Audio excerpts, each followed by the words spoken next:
So, hello all.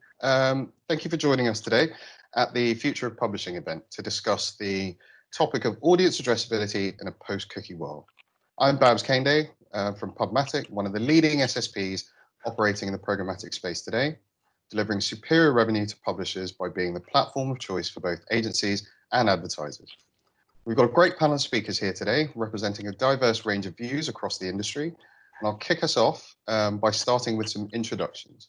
So if I go around the table, obviously the screen, we've got Dominic Joseph, who is the co-founder and CEO of Captify, whose strengths are built on their ability to deliver effective search intelligence data to unlock a universe of consumer intent data across the web.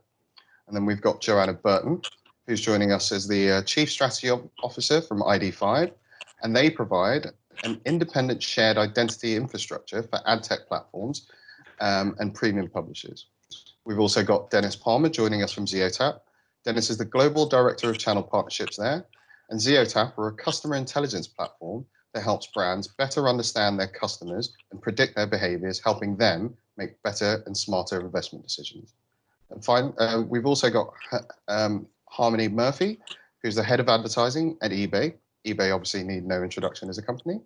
And finally, we've got Craig Tuck from the Ozone project.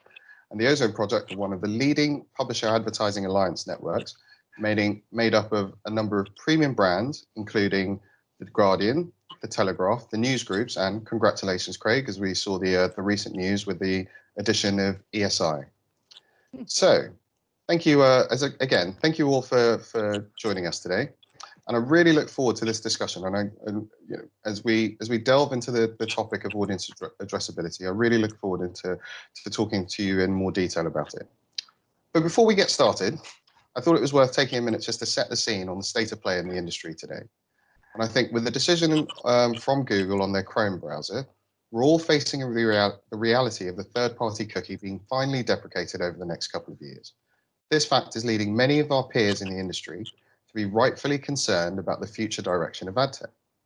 Thinking of all the advantages that this technology has afforded our industry, helping us to properly deliver on the promise of truly addressable advertising, means it'll be hard to think of how we move forward to define the next solution and still deliver relevant targeted messaging to an engaged audience, and most importantly, at scale. Now, I believe the panel that we have here today, all representing different segments within the ecosystem, will definitely have a view here. So I'm keen to hear your take on how we confront some of the challenges that we'll need to face to make sure that we are successful in the future. So on to my first question, and let's start with the actual term, audience addressability. And if we focus on that as a term, it will obviously mean different things to different people, but I'd like to know what it would mean to you and your business. And if we start with Denis as the first person on my screen. Thank you, Babs, and thank you to everyone. Hello.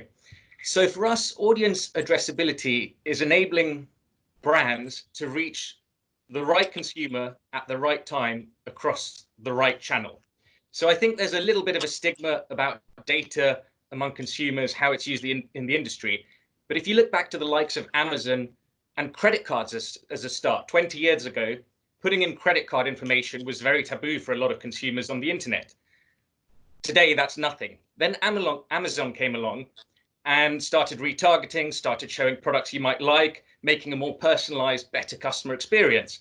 And at first, people were a little tetchy about it, but today it's just second nature to go on Amazon and be served relevant messages and products that you might like. So what we're trying to do at Zeotap is help brands who sit on a wealth of first-party data in their own right be able to reach consumers across the wider online ecosystem with relevant, targeted, but reasonable messaging. Well, thank you very much for that, Denis. And the same question to you, Joanna. So for us, addressability is very much about identifying each individual user as an individual on that device so that you can serve advertising to them, right place, right message, right time, right person. So we do it per device and we can link that across different domains. And I think it's important to mention as well that this panel is about addressability, which is really important, but we're talking about the changes made in Chrome, and also being able to measure properly and being able to frequency cap is really important too. Fantastic, fantastic. And Dom, what are your thoughts on it? Well, I think it's clearly it's part and parcel of modern marketing. Enabling a marketer to get in front of the right people, the right audience, understanding more about their audience, having a being able to then provide a more custom experience and ultimately get much better results. So we're all so used to now it being part of marketing activity, and clearly the way that audience addressability it's evolving ultimately right now with the changes with Chrome, as you say. And over the next couple of years, it's going to be a new norm. And I think we're all kind of going through different ways of working out what that is. And there's lots of different mechanisms that's happening. So ultimately, the application will likely change. But, I don't see it going anywhere. Interesting. And Harmony, what about your thoughts? Yeah, so kind of like put really simply and drawing on everyone's points, it's using the correct data at the right time to serve the correct ads to the right person. And really it is about that premium consumer first experience where we should be hitting consumers with relevant advertising throughout their journey on whatever platform it may be. Brilliant. And to round us off, Craig? Yeah, all really good points, and for fear of repeating what everybody else just said, for me it is about outcomes for advertisers really, and enhanced monetization for publishers. So it's the ability to surface or link an advertiser or brand with the right user or cohort of users. That's going to drive the best business outcome for the brand and the money that they invest in marketing. And increasingly through, as everybody's kind of pointed to, lots of different technologies and capabilities, we're going to need to move beyond the status quo to achieve that addressability, which is over-reliance on third-party cookies to different methods going forward. So that's what we're investing in, and that's what I think the industry needs to get its head around. Brilliant. And I think one of my key take out of all this. Thank you all for those answers. But I think it's good to see that there's so much commonality in the way that we as an industry are approaching audience addressability. I think that we've obviously built a foundation of both educating ourselves and our customers, our collective customers, on what it means and how the term can be applied. But I mean, taking that one step further, if we look at the solutions generally. Dom, what would you, I guess, how and why do you as a business invest in audience targeting solutions? Well, I mean, Captify is a specialist in search behaviours, so everything we do is addressable. We, back in 2011 when we started the company, we could see that the largest driver of growth was Google, and Google ultimately has proven to be a very powerful addressable solution. The largest driver of digital growth. And we realized that consumers weren't just searching on Google, they're searching on eBay, like Harmony is working for, and many other platforms out there. So we kind of, we went around creating publisher solutions and creating value for publishers to understand that search behavior. And then on the flip side, we then work with brands and marketers as well, so that they can then harness search behaviors and addressable audiences and access that intent data to power campaigns across all channels, and largely insight driven as well. So most of the strategies are coming from the ability to look at trends and identify trigger moments, and all the way through the funnel. And so that everything that we do is coming from some sort of audience addressability. I think the thing that's changed is just simply Joanna and other identity players are certainly understandably in the camp of one-to-one marketing still being very powerful and prevalent in the future. And I think there's a huge case for that. And I think that clearly we're all going to be working in that way. But I think there's also a slightly different evolution of addressability, which is perhaps, as you talked about then, cohorts and different types of groups of users that have shared interest and commonalities. And I think there's probably a range of use cases that are going to emerge over the next couple of years. I think that's a great answer, and I think it really does point to that. While we do obviously have a base today that we all sort of use as our common currency, it is interesting to know that I guess it's fundamental to know that we will have to modify this. We will have to change the way that we think about this, while still not losing the fundamentals of what we've been trying to deliver for our partners all this way through. But I guess that kind of leads me to another interesting point. But if we obviously understand that the value of the data that we have access to, and the value and the usage once we can actually mine that data and build some useful insights from it. Could you, and I'll start with you here, Joe, could you give us an idea of how you utilize the data that you have access to in your workflows in the business today? Yeah, well, I work in the world of programmatic plumbing. So our access to data is actually not as much as you would think. We want to empower the publishers and then also the advertisers, the DSPs, ad tech platforms to be able to use the data they have by applying it to the identity that we can help them reveal and help share across the partners on the internet. So really, for us, it's just about helping a publisher create a user identity in a first-party cookie that they can then apply the data intelligence to, and all the information they may have on that user once they can recognize who it is. Ditto on the buy side. It's, we work with some great data partners and demand-side platforms that have huge amounts of data on users, but they don't realize when they see that person, when they see that individual to bid on, that's who it is. So they can't apply that data intelligence. It's just unactivatable, if that's a word, without being able to recognize the individual. And then you have to do blind, untargeted bids. So we think from a commercial point of view, once you can recognize who your users are, publishers and advertisers should be able to make more money. I couldn't agree more. I think it's again, it's proving that, or it's giving us that confidence as an industry, just knowing that there are still people who are out there looking at how we apply this, even in while the nature of what we do is changing, fundamentals are still remaining the same. And I think if I throw the same question to you, Craig, again, I would imagine that you have a different view of data within your portfolio of partners. How would you see that working in your workflows? I think it's about control for publishers and choice as to who they then share what's really rich, powerful, first-party, contextually based data and signals. And we work with partners through direct server-side integrations and on a managed basis to give them access to the data we just talked about. So,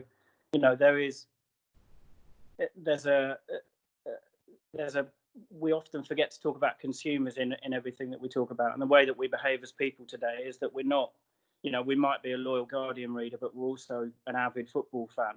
And when I see Liverpool score a goal, I just want to see Liverpool score a goal. I'm not too fussed as to the environment in which I see that. What I do want to know is, can I rely that that's real news? Can I rely that it is actually Mo Salah? Can I rely that it is a real Liverpool kit? And if so, and if I'm subconsciously or otherwise I'm satisfied that that is real and genuine, I'll consume the content and move on. And I'll do that across lots of different devices, right? The pace of life that we live now, then we're connected to multiple devices. So that experience for me as a consumer across multiple domains means that scale is required to surface cohort or contextual relevance in any meaningful manner. And that's what we've created at Ozone Project. The difference being that we've got most of the adult population coming through the platform on a regular basis. 63% of our monthly unique users come through the platform on a daily basis. So huge persistence in the data that we see. But going forward, we're investing in surfacing that to the people the publishers want to have access, rather than for that to be a free-for-all and to publishers to lose control, with privacy concern from consumers at the heart of that decision. I think it's good, and thank you for bringing it up, because I do think it's almost the point that gets lost in a lot of our conversations when we don't. I guess we've all got to keep fundamentally realizing that the bedrock of all that we do is always going to be the consumers, and kind of factoring them into our decisions and factoring them into how the industry continues to evolve, I think is always going to be incredibly important. I do think as well, Babs, just one other point as well. I think we've lost our way slightly by understanding how audience behave in one area or ecosystem, and trying to deploy media using that rule in different environments and different ecosystems. I think data, certainly our contextual data that we're testing with clients right now, it works at its most powerful when media is deployed using that data back into its original context. Thank you. And Joe, I think you had a point there. Well, I think this is a really important topic, and that's the consumer. So I feel like, as you say, Craig, we've lost our way a bit. So the browsers have made decisions for us. There's been changes in a regulation point of view. I think the intention is, for all of us here and probably everyone in the advertising industry, we want advertising to work, right? We want it to work for the consumer and also for the publisher, for the advertiser, for all the different parties. I don't think any of us should be too greedy, but also just to completely cut advertising altogether. I don't think that's what the consumer wants either. I think that, having cookies, third-party cookies completely blocked, or mobile ad IDs completely blocked doesn't help any of us, and isn't actually what the consumers want. So you make a really good point, Craig, but I think somewhere along the line we've lost the explanation of the value exchange to the consumer, and I think it's something that's understood in other media. So you understand that when you download an app in the mobile environment, you can either pay for it or you can get the free ad-funded version. And when you have Netflix, you get no ads, or you can pay less or nothing to get ad-funded TV, connected TV. So I kind of feel like with news brands specifically, we need maybe a bit more education on this point. And it happened a few years ago with ad blocking. Now, under the regulations, under the GDPR, consent needs to be freely given. So you can't block access to some of the content, although there are hopeful changes coming through with regulations just in the past few weeks, where in France, the industry bodies are lobbying for maybe different levels of access depending on how much access to data you give. But at the same time, there needs to be an understanding that it's not about just giving away your data. Maybe you are happy to have some advertising and you should consent to that, or no advertising, or some advertising but don't sell my data. So yeah, I think to the trust point, the consumer education, the making advertising sustainable, there's some work to do from the industry as a whole. I couldn't agree more with both your points there, and I think it is definitely a point that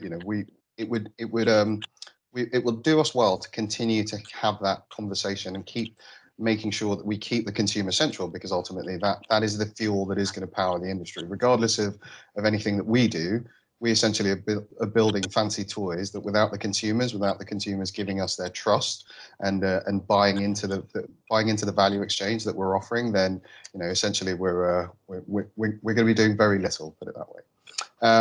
But it does actually, it does segue nicely into my next questions. Because if we're looking at that idea that the consumers are the end users are the fuel that powers the industry, I mean, we can go on and talk a little bit about building that trust with the consumers and the value of context in the advertising exchange as well. So while we know it's pretty obvious that to sustain their business, that many of the publishers across the industry of all sizes have been looking to develop and activate their own audiences, and in doing so, they're building deeper and more meaningful relationships with those users. And those relationships are based on a more honest and transparent value exchange, which is always going to be focused on trust and relevance specifically to the users. This will enable them as publishers to offer more valuable segments to their buyers, and often more higher yielding solutions to those buyers as well. But more importantly, I feel it gives them a better understanding of their users and how to better service them and serve better and more personal content for them. So my question on that is, if we all agree that for a buyer or a seller, the closer you get to the source of data, the more accurate and valuable it is, then in that case, does the content, or more specifically the context, matter? And Dom, I think I'll go to you first on this one. Funny that you've come to me, but we're not known as a contextual business, but we've been incorporating contextual as part of our product for many years. It makes total sense. Obviously, if we're seeing a search of a user we also want to understand the context of what page they're in, and that data is readily available in partnerships that we have. So we've been mapping together our search knowledge graph with context for a while, and it's very interesting. And you know, I think the contextual only product, which for us is powered by that knowledge-based search, we very rarely run it as a standalone because we don't need to. We have a couple of brands. Certainly, have some. You know, we have some brands that we work with, especially in the pharma space, that simply don't want any kind of user tracking or any kind of audience addressability at all. They want to run purely in context. So we, you know, we have the ability to sort of showcase and test run that product. But you know, I'm a believer in you know, in trying to keep it together actually, because I think actually the two together is incredibly powerful. I'm concerned about the fact with the contextual only product, you know, whilst you might be able to get sort of some sort of comparable metrics to a data driven one in some way, say a click-through rate or a view through rate. I think ultimately there's still an awful lot lacking there. You know, with the context, you are simply only able to run on the area that you're getting the data from in the exact same instance, which is quite different from the ability to tie together behaviors over time to have a deeper understanding of an audience. And of course, the insights and measurement pieces just, you know, severely lacking in comparison to using identity in any way. So I think over the next couple of years, we're going to sort of, certainly at Captify, we're going to be harnessing all these different areas and working out what the right balance is as and when the industry is changing. But we're certainly using context. We certainly appreciate the value of context and the power that exists. We're just also big believers in audience addressability as well. Well, perfect. And I think it is that. You're right. I think you mentioned the balance there, and I think it is finding that balance. You know, we've built a powerful targeting tool in this industry that allows us to be very specific and very targeted to the user and the individual. But as things change and as we become less reliant on the cookie or the third-party cookie, I do believe that you know, exploring more around what contextual targeting or what contextual advertising can bring, and almost harping back to the older days when we had less reliance on the technology, will potentially be or we'll potentially see more happening in that space as well. But thanks for that, Dom. And I was going to throw the same question to you, Denis, and hear your thoughts on it as well. Yeah, and I think I'd like to echo Dom's points that there's a room for both the addressable, data-driven advertising alongside the contextual. I think the contextual still has relevance and still matters very much. I think where it particularly matters is on the flip side, like negative, where brands don't want their content to appear. So if it's addressable, if it's the right message at the right time, to Craig's point about Liverpool content, if you're a Liverpool fan and you're reading a positive article about something, surely you'd love to see a goal from Mohamed Salah, as mentioned. But there's been a lot of pushback against articles showing up on coronavirus-themed ads on coronavirus topics, where brands are actively looking to blacklist certain types of content. We've seen it with YouTube and advertisers pulling the plug on their brand spend on YouTube because of inflammatory content being appeared next to it. So I think certainly it matters in terms of blocking and not appearing against the wrong content. But from a business as usual standpoint, I think there's very much a play for both audience addressability alongside content to feature. Brilliant. And I'm just if I didn't say it before, Craig, I knew there was a special place in my heart for a fellow Liverpool fan, so I thought I'll just throw that one just throw that one in there.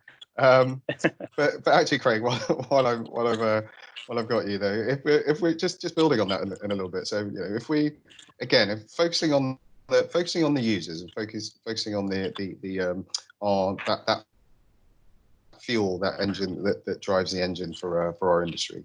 If we look at this and we say that if trust and consent are the kind of guiding principles for those users when deciding who they will give access to and how they will allow their data to be used online, how do we go about earning the trust from those users?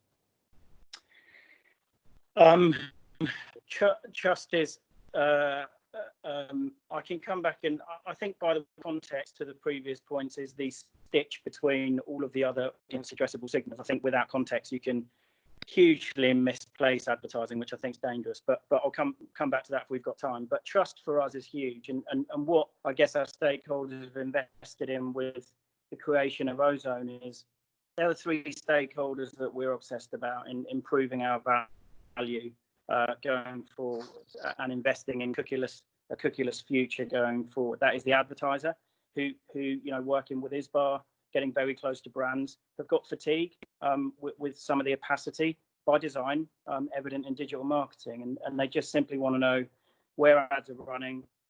They want to know how effective, not just how efficient advertising is, and they want a direct connection as a result and a much more transparent relationship with publishers. So we're trying to fix that for advertisers. We're trying to give them that meaningful platform-like connection to the UK's leading context. Then for publishers, the value that publishers create, which is audience content and then the derived audience, is often stripped away from publishers, or has been. And this is about them taking back control and having a say and having a relationship with brands, not being kept at arm's length, to start to influence their future and create a sustainable future for themselves. It's really important that all content doesn't just disappear behind paywalls. It needs to be advertiser funded too. So we're trying to fix that for them.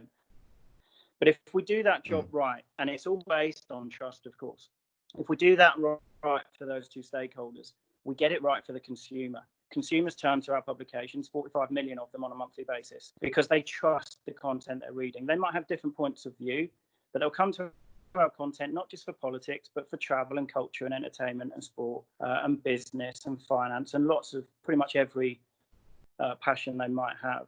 And they trust in the content that they consume.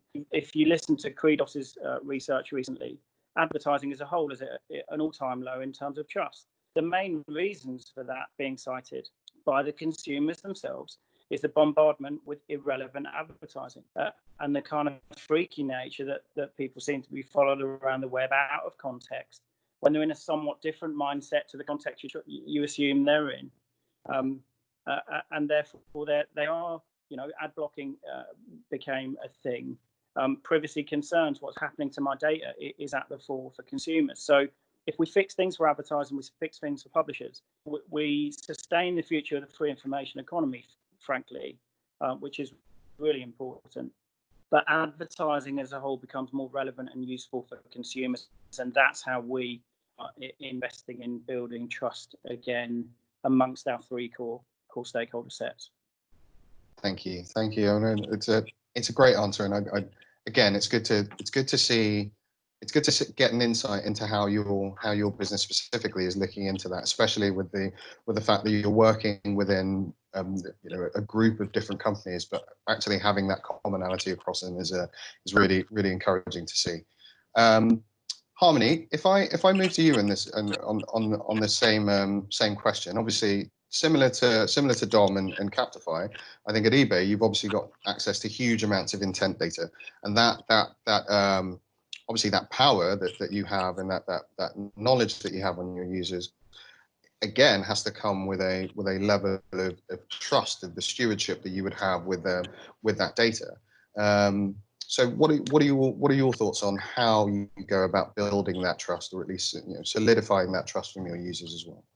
So definitely trust is obviously paramount at eBay, and it's really hard to earn, but it's very, very easy to lose.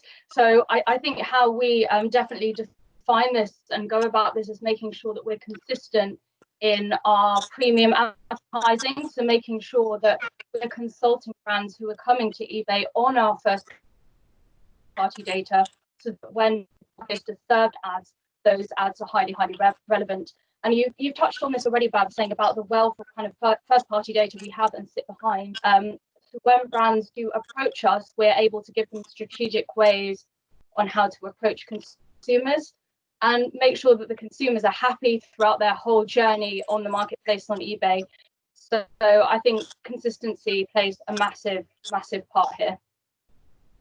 Brilliant. Thank you for that, and thank you all for those answers. But just moving on a little bit and to just have a quick couple of minutes to talk about the actual cookies themselves. Obviously, that's part of the or one of the areas that we've all got to consider as we look into this new future of with the death of third-party cookies. But a huge amount of value and advantages to the industry. But in that, they've also presented some problems. I think it would be safe to say, whether it's just the inefficiency in data management or some of the innate lack of transparency that comes along with that, or as we've already touched on, the misunderstanding of that value exchange between the consumers and the publishers. But still, they have become the legacy foundation of which we built this modern digital ecosystem. But if we look to the future and we start to see some of those these worrying trends that are potential out there in the future, because if we look at when Firefox introduced their third-party cookie ban last September, we immediately saw the decrease in both revenues for a number of publishers, but also the decline in both bid rates and eCPMs for a number of publishers as well. And that is obviously something that we all have to be mindful of, and it's an experience that I think is really colouring a lot of the thinking that's going into the solutions that we build in the future. But my question, with that said, my question would be, as an industry, where will we turn to not only maintain but improve campaign effectiveness without relying on that third-party audience targeting as the bedrock for an advertiser's strategy? And I'll start with you here, Denis. So I think for me, it's still a little bit early to say that third-party audience targeting is going to go away altogether. I'd like to see more about details around Google's privacy sandbox. There's even rumors about a browser ID potentially. But I think if we, for the purpose of this question, assume it's going to decline to some extent at least, I think what we're going to be seeing is a lot more collaboration. And I think we're very privileged to have Craig on our panel here from Ozone project, who is the embodiment of that collaboration and different entities pitching together in order to help each other out. I think, if you look at brands, they sit on a wealth of first-party data. Some are more adept at using it than others. If you look at what supermarkets, for instance, do with their loyalty programs, they know exactly when users are in their stores and what they're buying on a weekly basis, so that they can then improve that experience and serve more targeted offers the next time. I think what everyone will want to do is touch on the topics that we've discussed, make sure that message is addressable, portable across different channels, and is able to target the consumer effectively. So I think we're going to start seeing a lot of brands looking to bring their first-party data into the digital world and activating it across the various publishers who are able to share, collaborate, and we'll see a lot of these parties looking to plug the missing gaps.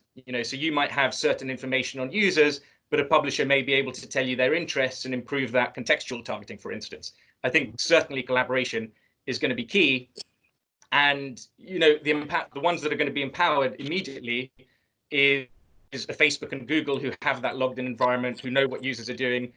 And there's, a fear among others that they're going to hoover up even more of the advertising market share. So I think collaboration is absolutely key to ensuring campaign effectiveness, depending on what happens with the cookies.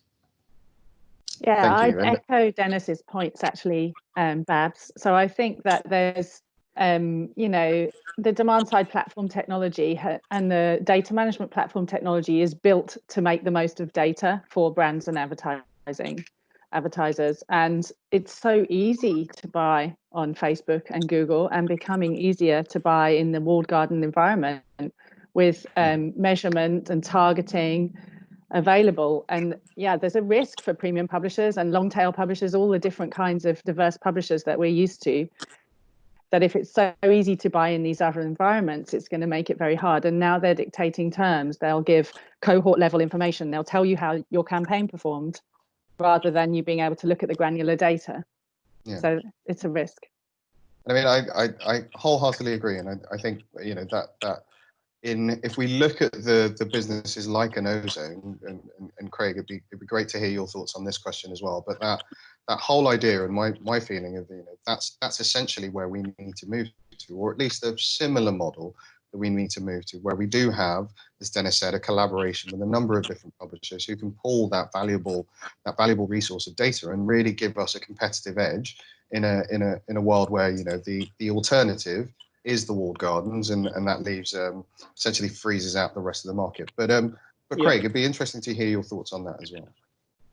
Yeah, I agree with everything that's been said. You know, it's really there are companies like everybody on this call that work hard to prove and generate value for advertisers and do their best for publishers too. And you know, I think because of regulation, because of the ICO's investigations, because of their, you know, statements around the compliance somewhat of the open market and the long tail of the internet, I think when you talk about where will brands turn to maintain and improve effectiveness, it will be to places like Ozone, it will be to places like ID5, it will be to places like Captify that have some unique strand of data that can generate value for advertisers.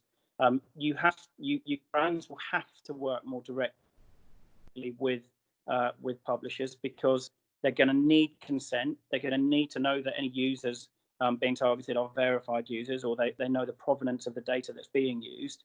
And increasingly, you do that by working more directly with the publisher themselves. It's frequency capping, it's attribution, it's remarketing, not just to identified users, but to verified users going forward.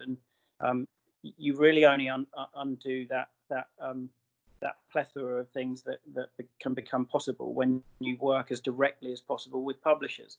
This is why Facebook and Google have done so well, because they have verified user information at scale. What we've done at Ozone is try and bring lots of really interesting verified user and contextual information from publishers in isolation into one platform state, which means that publishers once and for all can start to play on a level field with some of these big platforms and the likes of Facebook.